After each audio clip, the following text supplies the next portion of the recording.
دیکھ رہے ہیں کہ ڈیسیجن میکنگ نہیں ہے، گورنمنٹ کو سمجھ نہیں آ رہی کہ ہم نے کرنا کیا ہے، عجیب ایک کنفیوز ایک انسرٹنٹی کا سا ماحول ہے۔ آپ کو کیا لگتا ہے سر، یہ سخت معاشی فیصلے برحال گورنمنٹ کو تو کرنے ہی ہیں، کس چیز کا انتظار ہے؟ کیوں گورنمنٹ کھل کر کوئی چیز کلیئرٹی کیوں نہیں ہے؟ دیکھیں بات یہ ہے کہ جب قومی مفاد کے اندر آپ نے فیصلے کرنے ہوں تو وہ فیصلے کرنا آسان ہوتے ہیں۔ یہاں پہ آپ نے کرنے اپنے سیاسی مفاد کے لیے فائدے، اور سیاسی مفاد بھی ایسا کہ ہر کسی کا اپنا اپنا مفاد ہے، اور یہ جو سارے لوگ اکٹھے ہو گئے ہیں ان کو لگتا یہ ہے کہ اگلے الیکشن سے پہلے اگر ہم نے کوئی سخت فیصلہ لیا تو ہو سکتا ہے کہ سیاسی طور پہ اس کا ہمیں نقصان ہو۔ دوسری بات یہ ہے کہ ہم نے پہلی دفعہ دیکھا کہ ایک ایسی حکومت آئی ہے کہ جو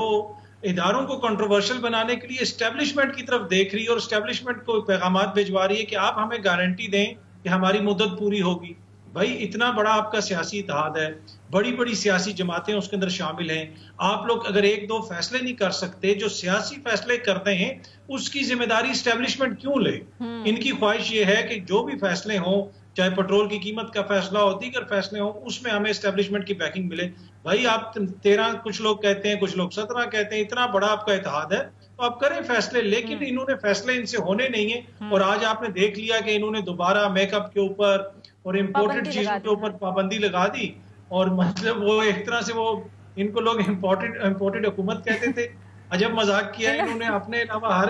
دوسری امپورٹڈ چیز کے اوپر انہوں نے پابندی لگا دی ہے۔ اس سے کچھ فرق پڑے گا ویسے اطہر کاظمی صاحب؟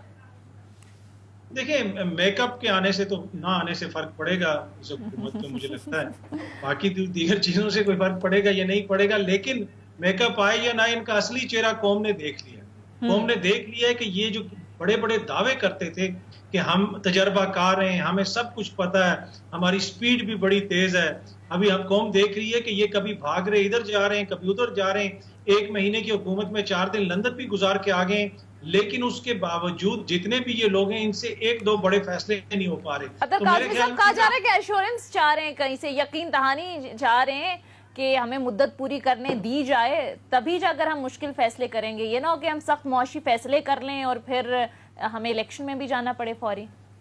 اس میں سونیا یہ ہوتا ہے کہ جب بند کمروں کے اندر حکومتیں بنتی ہیں، رات کی تاریکی میں حکومتیں بنتی ہیں، تو پھر ان کو اسی طرح کے گارنٹیز چاہیے ہوتی ہیں، پھر اسی طرح کی ایشورنس ان کو چاہیے ہوتی ہے۔ یہ کہتے ہیں کہ 70% ووٹ ہمارے پاس ہے کیونکہ ہم تمام جماعتیں مل گئی ہیں، تو پھر آپ کو کیا ڈر ہے؟ عمران خان نے 14 دفعہ پیٹرول کی قیمت بڑھائی، 14 دفعہ، آخری دفعہ صرف اس نے سبسڈی دی، مشکل فیصلے کیے نا، آپ کریں فیصلہ، بڑھائیں پیٹرول کی قیمت اگر آپ سمجھتے ہیں ملک کو نقصان ہو رہا ہے، آپ میں اتنی ہمت نہیں ہے۔ صحیح۔ تو احتشام صاحب آپ کو کیا لگتا ہے اس دلدل میں ہم جس میں پھنستے جا رہے ہیں، جس بحران میں ہم ہر گزرتے دن کے ساتھ جا رہے ہیں، کوئی سولوشن ہے، کوئی حل ہے اس سے نکلنے کا؟ سولوشن تو جو مجھے سمجھ آتا ہے میں ضرور بتاؤں گا، اطہر سے بھی آپ پوچھیے گا، اور کچھ سولوشن تو ایسے ہیں جو میرا خیال ہے لوگ بتا بھی رہے ہیں اور وہ لگتا ہے کہ وائبل ہیں اور ڈویبل ہیں، ہو سکتے ہیں۔ لیکن سونیا اور اطہر، میرے لیے سب سے اہم بات اس وقت یہ ہے کہ اگر آپ کوئی ایسی بات کریں جو شاید نون والوں کو برا لگے یا پیپلز پارٹی کو برا لگے، آپ کہیں، میں کہوں، یا کچھ اور لوگ کہیں، انڈیپینڈنٹ مائنڈڈ لوگ بھی کہیں، اطہر اس وقت آپ دیکھ لیں این بلاک جو ان کے سپورٹر ہیں، ان کے سمپیتھائزر ہیں، ان کے شاید ووٹر بھی ہوں گے، لکھنے والے دیکھ لیں، مجھے 99.9% جو ان کے سپورٹر ہیں لکھنے والے، ان کے آپ آرٹیکل پڑھیں، جو لوگ اخبارات اور ٹیلی ویژن جو بھی ان کو سپورٹ کرتے ہیں، وہ یہ بات بار بار کہہ رہے ہیں کہ جی شہباز شریف صاحب یہ ان ایکشن کدھر آپ کا ہو گیا، یہ ایکشن ہونا چاہیے تھا، کہاں کھڑے ہیں، یہ شہباز سپیڈ سے جو پاکستان سپیڈ بننی تھی یہ کیوں نہیں ہوئی؟ اور پھر ساتھ ہی لوگ اطہر سوال اٹھا رہے ہیں کہ شاید اہلیت کا سوال ہے، یہ آپ میٹرو بنانا ہو، اوور ہیڈ بنانا ہو تو چلیں شاید شہباز صاحب اچھے ہوں گے، لیکن یہ ملکی معاملات جو ہیں ان کے لیے مشکل ہے۔ دیکھیں ایک تو سونیا سب سے اہم بات یہ ہے کہ اس وقت میں یہ سمجھتا ہوں کہ 99.9% لوگ، چاہے وہ سول سوسائٹی سے تعلق ہے، لکھنے والے ہیں، اخبارات کے ہیں، تجزیہ کار ہیں، پولیٹیشنز ہیں، جو اگر دیانتداری کی بات کریں، سب لوگ یہ بات کر رہے ہیں کہ جی اس وقت بڑے فیصلے، کڑے فیصلے کرنے کا وقت ہے، جس طرح اطہر نے کہا کہ انہوں نے بڑے بڑے فیصلے کیے تھے۔ اب یہ قومی مفاد بھی کوئی چیز ہے، ابھی سب کو نظر آ رہا ہے کہ خدا نہ خواستہ جو جس کو ایک بار دلدل کا آپ ذکر کر رہی ہیں، اس پہ جو ہم جا رہے ہیں اس کو کون روکے گا؟ ایک دفعہ پھر آپ نے دیکھا اس کو پینڈ کرنے کی کوشش کی گئی کہ جی قومی سلامتی کمیٹی میں جاتے ہیں. ہاں. پھر یہ کہا گیا کہ جی آپ دیکھیں کل شہباز شریف صاحب جو ہے نا وہ قوم سے خطاب کریں گے. yes. بھئی قوم سے خطاب کریں گے, آپ کیا بتائیں گے ان کو؟ آپ نے اگر کڑے فیصلے کرنے ہیں ان کو اعتماد میں لیں, بتائیں, لیکن اتنی دیر کر دی ہے. وہی بات جو اسد عمر کو کہتے تھے کہ جی 11 مہینے کے بعد آپ گئے ہیں, آپ کی شرائط بڑھتی چلی گئیں. آپ کے مفتاح اسماعیل صاحب, آپ نے ان کو امبیرس کر دیا, وہ گئے, باتیں کر کے آئے, طے کر کے آئے. اپنے ساگدار صاحب نے سکٹل کر دی ساری موو ان کی. ابھی بھی ہم دیکھ لیں صورتحال یہ ہے کہ بلاول صاحب گئے ہیں, ایک چھوٹا سا اعلان ہوا ہے وہاں سے جو اینتھنی بلنکن کی طرف سے کہ جن کی مشکلات ہیں ہم مل کے آئی ایم ایف کے ساتھ دیکھتے ہیں کیا ہوتا ہے. آئی ایم ایف کی بھی میٹنگ آپ نے دیکھا 2 میں شروع ہو گئی ہے, 24 کو فارملی ہمارے مفتاح اسماعیل فارن منسٹر وہاں جائیں گے. سوال یہ ہے کہ ان میٹنگ سے, ان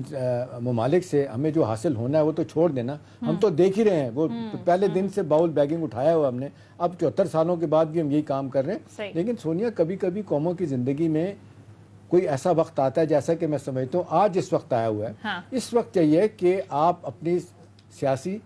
اقتصادی اور ہر طرح کی صلاحیتوں کو بروئے کار لائیں. آپ مشورہ کریں, بات کریں اور دیر نہ کریں. فوری طور پہ جو کرنا کریں, کیونکہ جو نہیں کر رہے اس سے آپ دیکھ لیں اسٹاک مارکیٹ مسلسل نیچے جا رہی ہے. 4,500 پوائنٹ جو ہے نا وہ 3 ہفتوں میں چلی گئی ہے. ڈالر آپ دیکھ لیں جب سے یہ آئے 19-20 روپے اوپر چلا گیا ہے. پہلے تو ہوتا تھا بھی 2 روپے 2 پیسے 4 پیسے بڑھتا تھا, اب تو آپ ڈالر لینے چلے جائیں تو بیٹھے بیٹھے ڈالر کی پرائس اوپر جا رہی ہے, باقی کرنسی بڑھ رہی ہے. تو یہ ایکشن نہ لینا جو ہے نا میرا خیال ہے اس سے زیادہ کرمنل کوئی چیز نہیں ہو سکتی. ٹھیک ہے. اطہر کاظمی صاحب, آپ کو لگتا ہے کہ یہ ڈیلے آ رہا ہے, اس کی ایک وجہ یہ بھی ہے کہ لندن سے ظاہر ڈائریکشن ملتی ہیں, اس کے بعد امپلیمنٹ کرنا ہوتی ہے. دوسرا, کل وزیر اعظم ظاہر خطاب کرنے جا رہے ہیں, متوقع کیا خطاب ہو سکتا ہے؟ کئی خبریں یہ بھی چل رہی ہیں کہ ہو سکتا ہے کہ سخت معاشی فیصلے کر لیے جائیں, قوم کو اعتماد میں لیا جائے, اور کہیں اسمبلی تحلیل ہونے کی بھی بات ہو رہی ہے. تو کچھ آپ کو لگتا ہے کہ ایسا ہو سکتا ہے, معاملات اس طرف بھی جا سکتے ہیں؟ دیکھیں, اب وزیر اعظم کیا اعلان کریں گے, مختلف قسم کی اس حوالے سے باتیں آ رہی ہیں سامنے, لیکن مجھے نہیں لگتا, ذاتی طور پہ میں نہیں سمجھتا کہ وزیر اعظم صاحب اس وقت حکومت چھوڑنے کا فیصلہ کریں گے. اس لیے کہ ان لوگوں کو پتا ہے اگر اس وقت حکومت چھوڑی تو عمران خان سیاسی طور پہ ان کا بالکل خاتمہ کر دیں گے. اگر ابھی انتخابات ہوئے تو یہ ساری جماعتیں اگر ایک بھی سمبل لے لیں نا, کوئی بھی سمبل لے لیں, اس کے اوپر الیکشن لڑیں, یہ پھر بھی مقابلہ نہیں کر سکیں گے. اور اس چیز کا ان کو ادراک ہے. یہ طول دینا چاہتے ہیں, جتنا یہ سمجھتے ہیں کہ جتنا اس کو ہم طول دیں گے عمران خان کے بیانیے میں کمزوری آئے گی, عمران خان کی تحریک میں کمزوری آئے گی, اور اس کا ہم فائدہ اٹھائیں گے. مسئلہ یہ ہے کہ فیصلے کرنے میں, یہ میں آپ کو خبر دے رہا ہوں اور یہ مجھے سفارتی ذرائع نے بتائی ہے کہ جو فیصلے کرنے میں عمران خان کے بیانیے کی وجہ سے صرف یہ لوگ نہیں ڈرے ہوئے, امریکہ نے بھی ان کو آگے سے کہا ہے کہ اگر آپ کی ہم نے فوراً مدد کر لی تو عمران خان کا جو بیانیہ ہے وہ تو سچ ثابت ہو جائے گا. تو وہ لوگ بھی فیصلہ نہیں کر پا رہے کہ کس طریقے سے اس حکومت کی مدد کریں, اس لیے کہ عمران خان نے یہ جو طوفان کھڑا کر دیا ہے کہ امپورٹڈ حکومت اور بیرونی سازش, اس کی وجہ سے امریکہ کو بھی فیصلہ کرنے میں مشکل ہو رہی ہے. تو امریکہ ان کی مدد کرنا چاہتا ہے, لیکن اس وجہ سے وہ یہ چاہ رہا ہے کہ ایک دم سے کھل کے کوئی ایسا کام نہ ہو جس سے مہر لگ جائے اس کے اوپر کہ یہ امریکی سازش کے تحت, بیرونی سازش کے تحت پاکستان کے اندر رجیم چینج ہو. اطہر, آپ ایک چیز دیکھیے گا, یہ دیکھیں جو بار بار لوگ بات کہتے ہیں کہ بہت بڑی مس کیلکولیشن ہوئی ہے, شاید اداروں سے بھی ہوئی ہے اور سیاسی جماعتوں سے بھی ہوئی ہے, آنے کی جلدی تھی, اب ڈیلیور کرنے میں مشکلات ہیں اور ایک پہاڑ نظر آ رہا ہے عبور کرنا کہ کیسے ہم کریں گے. عام طور پہ لوگ یہ بھی ایک بات کر رہے ہیں, اٹھتے بیٹھتے یہ بات کر رہے ہیں کہ جی ان حالات میں آپ کو جو کرنے کی ضرورت تھی آپ نے تو نہیں کیا. اب اس کے لیے جس طرح سونیا کہہ رہی ہے, کچھ لوگوں نے کہا بھی کہ یہ اسمبلی تحلیل کرنے کی بات ہو رہی ہے, چلیں ہوتی ہے نہیں ہوتی. اب سوال تو یہ ہے کہ ان کو تو اپنا سیاسی مفاد دیکھنا چاہیے نا. اگر انہیں پتہ ہے کہ انہوں نے الیکشن میں جانا ہے اور الیکشن میں جا کے پی ٹی آئی کا مقابلہ کرنا ہے, تو یہ کیا آپ کیا سمجھتے ہیں کہ یہ ان کو تھکانا چاہتے ہیں عمران خان کو کہ لوگ پیچھے بھاگ جائیں گے, چپ کر کے بیٹھ جائیں گے اور لوگ کہیں گے جی ان سے کچھ نہیں ہو رہا, پھر یہ فیصلے کریں گے, بائی دیٹ ٹائم تو بہت نقصان ہو چکا ہوگا.